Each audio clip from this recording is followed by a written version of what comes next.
महाप्रभु अपने वैष्णव सत्संग में इस प्रकार का सिस्टम रखे हैं कि हमेशा चाहे भक्त कितना भी एडवांस क्यों न हो,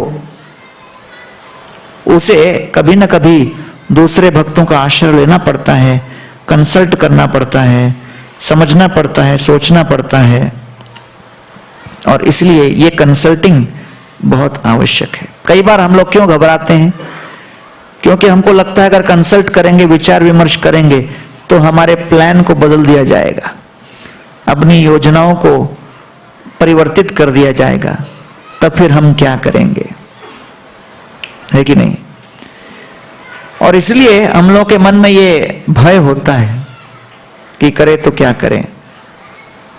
तो अभी पुरी में हम लोग अपना मायापुर में यात्रा कर रहे थे, तो वहां पर ऐसा ही एक पॉइंट निकला था कि महाप्रभु कैसे भक्तों को पूछते थे। तो भुवनेश्वर में मैं गौर गोविंद महाराज का ये स्टोरी सुना रहा था। गौर गोविंद महाराज उस समय बिल्कुल अकेले थे और प्रभुपाद लगभग एक कुटिया में रहते थे उस समय। तो गौर गोविंद महाराज को प्रभुपाद जी ने सौंपा था कार्य कि वो भागवत का ट्रांसलेशन करे। तो काम बहुत धीरे चल रहा था, प्रभुपाद अप्रसन्न थे। तो प्रभुपाद ने पूछा कि ये ट्रांसलेशन इतना स्लो क्यों चल रहा है, इंग्लिश टू उड़िया? तो गौर गोविंद महाराज ने कहा कि यहां पर दूसरा मैनेजमेंट करने के लिए कोई है ही नहीं, तो मुझे ही संभालना पड़ रहा है सब।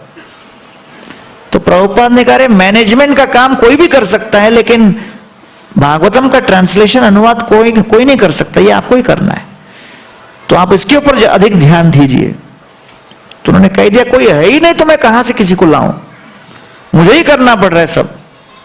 तो प्रभुपाद ने तुरंत देखा वहां पर एक न्यूयॉर्क का भक्त चल के जा रहा था।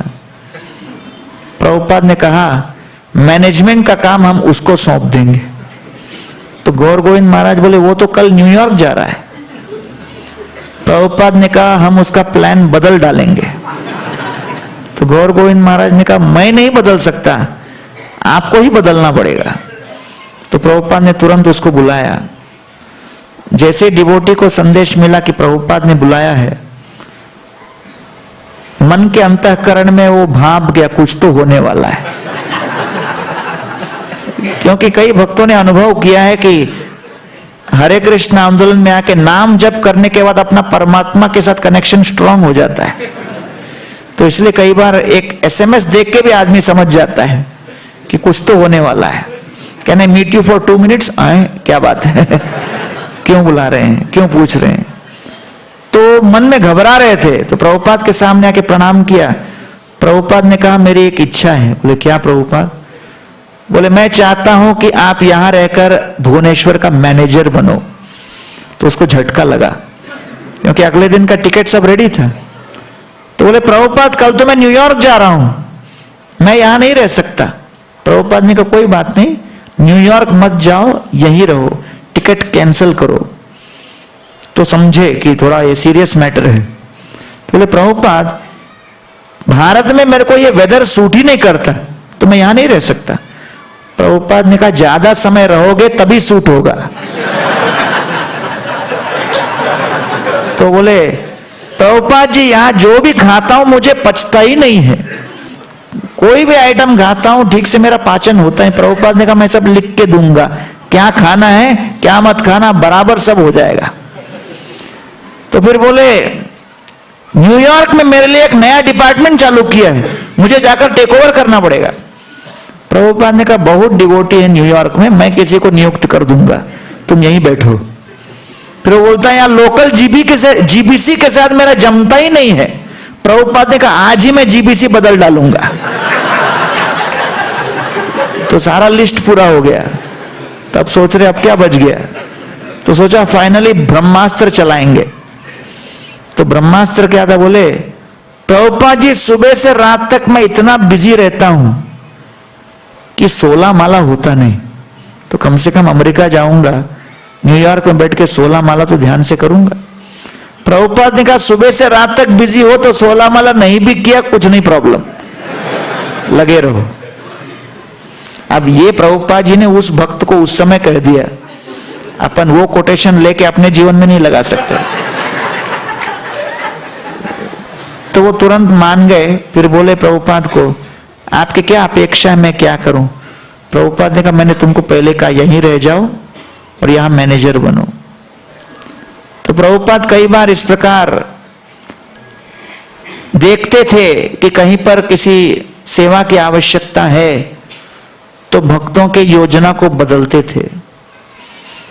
और अगर हमको एक वैश्विक मूवमेंट को चलाना हो तो चाहिए कि हम सभी इस प्रकार अपनी योजनाओं को बदलने के लिए तैयार हों, दूसरों के साथ विचार विमर्श करने के लिए तैयार हों।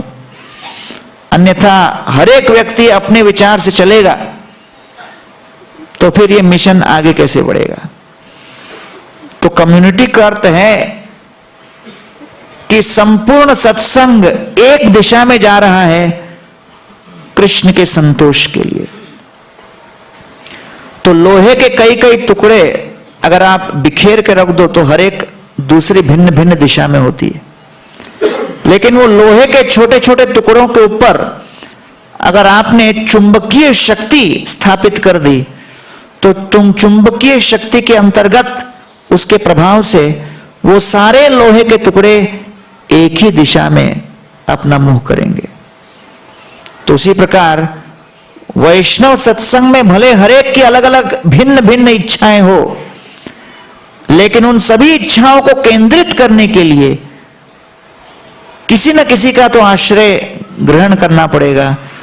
और ऐसे मार्गदर्शन में जब हम चलेंगे, जब एक दिशा में सत्संग चलेगा, तो ये बड़ा महत्वपूर्ण मुद्दा है कि चाहे कुछ भी हो, कई वर्षों की भक्ति के बाद हमें यह न लगे कि हम किसी को कंसल्ट न करें, विचार विमर्श न करें, अपने हिसाब से जो कर रहे हैं वही करते चले जाएं। ये वास्तव में बहुत बड़ा एक विनाशकारी तत्व सिद्ध होगा।